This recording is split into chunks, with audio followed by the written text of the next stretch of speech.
Situé dans la cité agricole de Bofa, le lac de Koba fut créé pendant la Première République pour permettre l'irrigation des bas-fonds environnants. Avec le barrage installé à l'époque pour la retenue d'eau, l'environnement est transformé en un endroit paradisiaque où la nature reprend ses droits. C'est hier que je suis arrivé ici et j'ai aimé cet endroit. Je vous avoue que c'est formidable. Je peux vraiment rester ici des mois durant, 2 mois, 4 mois, parce que ici, c'est une belle contrée et c'est plaisant. C'est aussi chez notre ancien président. Nous devons aussi nous sentir bien ici. Et Lansana Conté, c'était le président de tout le monde. Que tu sois petit ou grand, c'est le président de tous.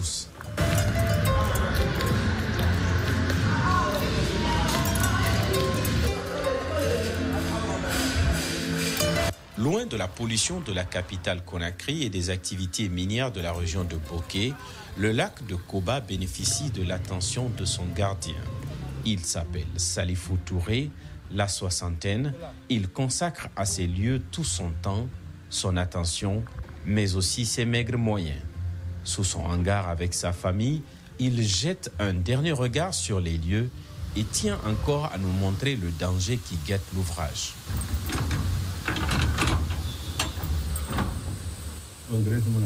Il n'y a plus de graisse. Les câbles aussi sont en train de lâcher. Si on ne s'entraide pas pour que ces machines soient réparées, nous allons tous en souffrir. Toute la population qui se trouve de l'autre côté de Koba utilise et travaille avec l'eau de ce lac pour la culture de piment, de l'aubergine, du gombo, etc. Malheureusement ici, il n'y a personne pour arranger les installations. Il serait souhaitable de revoir ce barrage pour qu'il continue de marcher et que la population ne souffre pas de son absence. Vous voyez l'eau qui coule à travers le barrage? Ça va bientôt céder. Tu vois l'eau qui coule?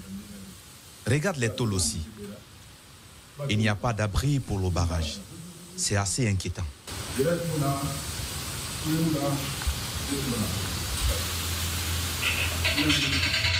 Vous voyez, il n'y a plus de graisse.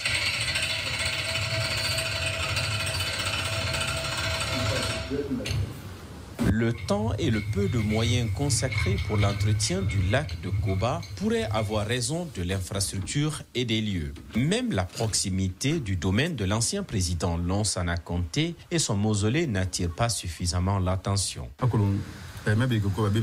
Vous savez, là-bas c'est Koba et ici c'est Bouramaya. Là où il y a la maisonnette, c'est Koba et par ici, Bouramaya. C'est ici, chez Lansana Conté. Ce barrage a beaucoup de bénéfices pour les populations. Comme en ce moment, avec la fin de la récolte du riz, il y en a qui font le maraîchage du gombo, le piment, de l'aubergine et autres. C'est cette eau-là qui est utilisée. Et puis, il y a ceux qui ont fait des hôtels le long du lac. Mais bon, eux, ils font aucun entretien sur le lac. Et pourtant, une certaine économie s'est bien développée autour du lac. Des jardins potagers aux hôtels en passant par les multiples champs de riz et autres plantes, tous trouvent ici leur salut grâce à ce lac. C'est au temps des Chinois que cette infrastructure a été réalisée. En ce moment, on cultivait la canne à sucre. Après cela, il y a eu l'entreprise Sigikola.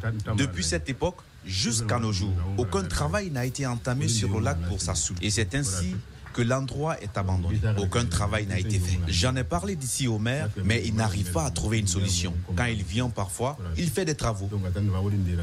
Alors que les zones comme Boké ou Bofa suffoquent de l'exploitation minière, Koba et son lac pourraient être un havre de paix, mais surtout une ressource touristique inestimable. Encore faudrait-il en prendre soin et avoir conscience.